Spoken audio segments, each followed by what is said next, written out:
Bienvenue à tous. Merci de faire confiance à New World TV. C'est l'heure de décryptage. Nous recevons Mamadou Diouf. Avec lui, nous allons parler de la Guinée-Conakry, Alpha Condé, la chute.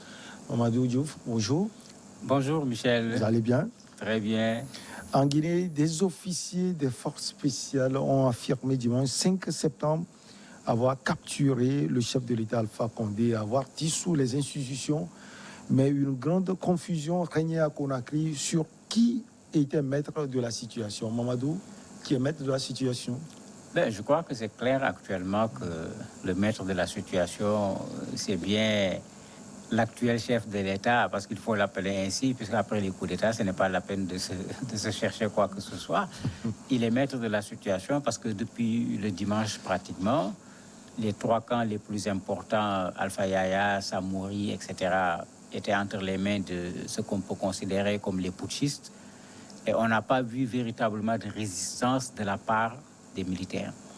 Au niveau des populations, c'est le contraire. On a vu des liesses populaires, pas seulement à Conakry, mais dans d'autres zones également dans le pays. Même à Dakar, vous avez vu les Guinéens se réjouir de la chute du président Alpha Condé. C'est que quand on analyse ces questions de coup d'État, pose un énorme problème pour les analystes, pour les éditorialistes, parce que c'est vrai que les gens sont contents de voir quelqu'un quitter le régime alors qu'il voulait s'arc-bouter au pouvoir. Mais est-ce que le coup d'État est une solution?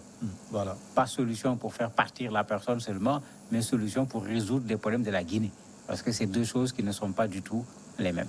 Alors, vous avez posé le problème. Est-ce que le coup d'État est une solution à l'heure actuelle en Guinée-Conakry? Mais ce n'est pas une solution, pas seulement en Guinée-Conakry, mais dans n'importe quel pays. Puisque quand on est dans une république, quand on est dans un espace démocratique, il y a une règle pour accéder au pouvoir. Et le coup d'État n'en fait pas partie. Et malheureusement, si vous regardez depuis quelque temps, le Tchad, le Mali, 2 fois, la Guinée, c'est comme si la CEDEAO et l'Union africaine sont en train de reculer par rapport à une intransigeance que les gens avaient en ce qui concerne les coups d'État. Vous avez vu ce coup d'État, les gens ont tardé, la réaction de la communauté internationale a tardé pratiquement plus de 3 heures après qu'il soit clair que c'était bel et bien un coup d'État. Il y avait très peu de pays qui avaient condamné, et même quand vous regardez les condamnations, bon, on condamne et puis on dit aux gens de ramener la légalité constitutionnelle tout en sachant que ça ne se fera pas du jour au lendemain. Donc on leur donnera un temps pour gérer pendant quelques périodes la Guinée. Mais ça pose problème. Et lors du coup d'État au Tchad, lors du coup d'État au Mali, les analystes politiques avaient dit clairement, attention, on est en train d'ouvrir encore une porte que les gens avaient travaillé à fermer. Et malheureusement, sans être des prophètes, voilà le résultat, un coup d'État en Guinée. Et personne n'ose dire, je suis surpris, parce que quand ça intervient, pour la Guinée en tout cas, il n'y a véritablement pas de surprise. Mamadou, concrètement, qu'est-ce qui s'est passé à Conakry?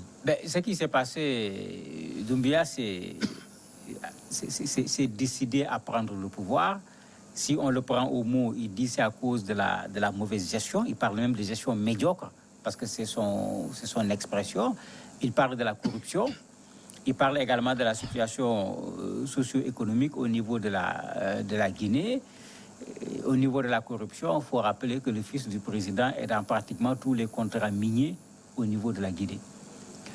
Les privés guinéens se plaignaient parce que sur cette année, jusqu'à présent, pratiquement un seul franc n'a pas été payé par l'État guinéen ou privé au titre de la dette intérieure, puisque comme vous savez, nos États demandent des services et les États payent plus tard. Pourtant, au titre de cette année, la Guinée s'est retrouvée avec 2 000 milliards de francs CFA avec l'exploitation de la bauxite seulement, alors que ce n'est pas la seule ressource dont la Guinée dispose. Donc vous avez toutes ces difficultés qui étaient là, plus quand même une situation politique qui est compliquée depuis la fin du 2e mandat d'Alpha Condé. Imaginez, on a fait un coup d'État en Guinée, il y a eu combien de morts? Le forcing d'Alpha Condé pour son 3e mandat a fait combien de morts? C'est-à-dire, curieusement, aujourd'hui, les coups d'État militaires, c'est-à-dire avec des armes, font moins de morts que les coups d'État constitutionnels.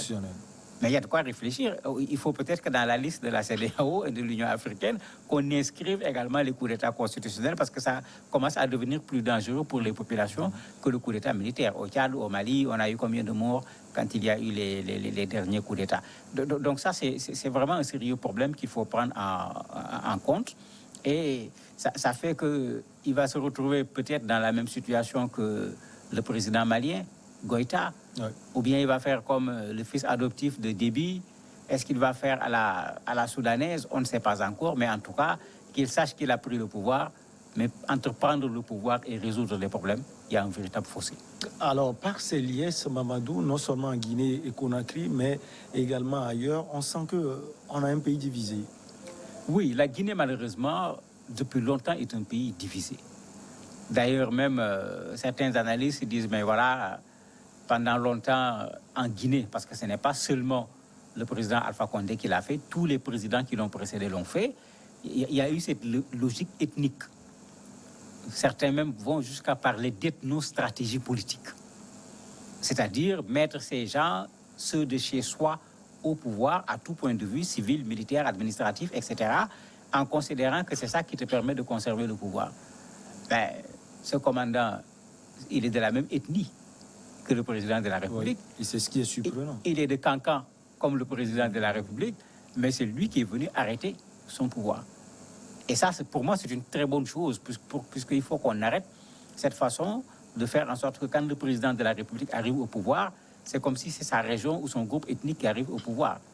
Mandela ne peut pas être le seul sage de l'Afrique. Lui, quand les gens de son village lui avaient dit « Ah, on est content, on a un président », il a dit non. Il n'est pas le président du village. Il est le président de l'Afrique du Sud. Et s'il commence, il va commencer ailleurs, il ne va pas commencer par son village parce qu'on va dire qu'il est le président du village. Mais cette sagesse de Mandela, s'il faut que Mandela soit la seule personnalité africaine à l'avoir, mais c'est grave. Il faut que les autres présidents également le comprennent. Ce n'est pas parce qu'on se fait entourer par les siens qu'on va demeurer au pouvoir. On reste au pouvoir quand on parvient à satisfaire les attentes des populations. Et même aujourd'hui, ça ne suffit plus parce que les populations deviennent de plus en plus exigeantes au point que même des présidents qui ont fait des résultats ont été battus dans des élections régulières. Mais que les gens comprennent simplement que c'est un mandat. Quand il est terminé, vous le rendez à celui qui vous l'avait confié. Ouais. S'il décide de vous le confier une deuxième fois, tant mieux. Les troisièmes mandats, c'en est trop et il en a fait l'expérience. Son mandat était un mandat de trop. Sa candidature était une candidature de trop. À 83 ans, ceux qui ont vu la campagne électorale, il n'était même pas en mesure de marcher véritablement, mais il prend sa retraite. On ne dit pas qu'il ne peut plus rien servir à la Guinée, mais avec tous les problèmes de la Guinée, à cet âge, avec cet état de santé, Alpha Condé n'était pas la personne la plus indiquée pour résoudre les problèmes de la Guinée. Alors, Mamadou, une réunion a été convoquée par la junte ce matin. Qu'est-ce qui s'est passé?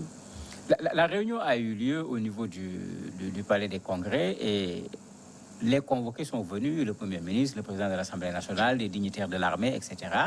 Mais en fait, la réunion a pour but de faire en sorte que le coup d'État ne se traduise pas par un arrêt au niveau du fonctionnement du pays. Donc il y a cette continuité qu'il a essayé d'avoir en demandant à tout le monde de rester dans son poste, de faire le travail qu'il faut faire en attendant qu'on puisse régler un certain nombre de choses. C'est au niveau de l'administration déconcentrée, les gouverneurs, les préfets, là, ils ont carrément mis des militaires. Mais pour le reste, puisque comme il l'a dit, il y aura une concertation avec l'opposition, une concertation avec la société civile pour savoir quelle forme la transition va prendre. Certainement, dans cette période-là, il faut que ceux qui sont au pouvoir restent. Mais ils ont pris quand même des précautions parce qu'il a dit clairement qu'il n'y aura pas de chasse aux sorcières. Donc, que tout le monde soit tranquille, on ne va accuser personne de sorcier. Mais il a dit également que la justice va faire son travail. C'est-à-dire la boussole, c'est l'expression qu'il a utilisée. C'est la boussole. La justice sera la boussole, c'est-à-dire c'est la justice qui va indiquer chez qui on va aller, chez qui on ne doit pas aller. Ils ont également retiré les passeports en particulier pour que les gens restent sur le territoire guinéen. Il y a 2 généraux quand même qu'ils ont emmenés avec eux après la rencontre dans leur camp. Pour quelle raison? Pour le moment, on n'a pas suffisamment d'informations puisque la rencontre a eu lieu aujourd'hui même. Vous avez eu les réactions des partis politiques, des autres partis politiques? Mais bien sûr, les partis politiques ont réagi. C'est vrai qu'un parti démocratique ne peut pas apprécier un coup d'État. Tout le monde a pris la même attitude. Le principe du coup d'État, non. Mais on s'est mis à expliquer, parfois même à justifier.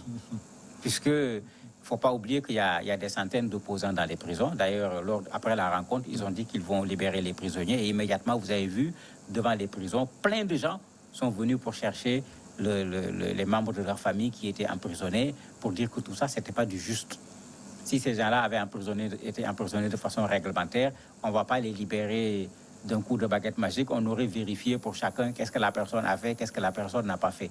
Mais quand on les libère, ça veut dire que rien n'avait été respecté en matière de procédure par rapport à une justice indépendante. Et ça pose tout ce problème quand on se retrouve en face d'une telle situation. Et l'opposition est dans la même difficulté que les analystes. Parce que parfois, le coup d'État, quand il arrive, vous êtes tenté de dire ouf. Mais c'est dangereux parce que dans le principe, comme je l'ai dit, c'est quelque chose qu'il faut condamner. Et pour l'opposition, ça fait l'affaire. Ils se sont opposés à Condé pendant déjà son second mandat. Ils ne lui ont jamais reconnu la légitimité par rapport aux élections.